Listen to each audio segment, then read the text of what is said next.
बहुत समय पहले की बात है। स्वर्ग लोक में एक महान और शक्तिशाली पक्षी रहता था जिसका नाम था गरुड़।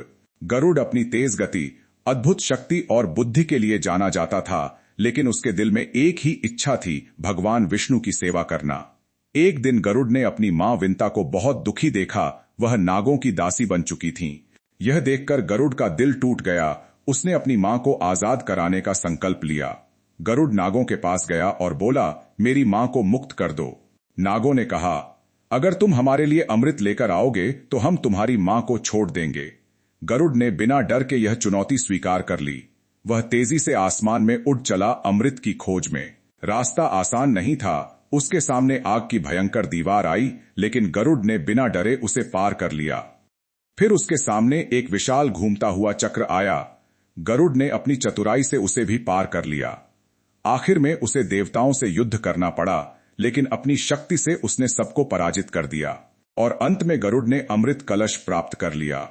जब वह अमृत लेकर लौट रहा था, तभी उसके सामने भगवान विष्णु प्रकट हुए। भगवान विष्णु ने कहा, हे गरुड़, मैं तुमसे बहुत प्रसन्न हूं। तुम जो चाहो वरदान मांग सकते हो।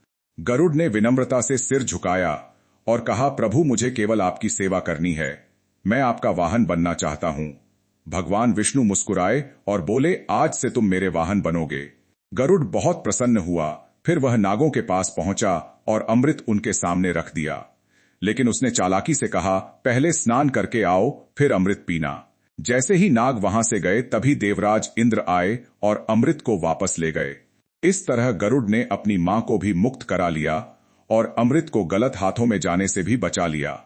उस दिन के बाद गरुड़ भगवान विष्णु के प्रिय वाहन बन गए और उनकी भक्ति और साहस की कहानी आज भी पूरे संसार में सुनाई जाती है। इस कहानी से हमें यह सीख मिलती है कि सच्ची भक्ति, साहस और बुद्धि से हर मुश्किल को जीता जा सकता है और मां के लिए प्रेम सबसे बड़ा धर्म होता है। धन्यवाद।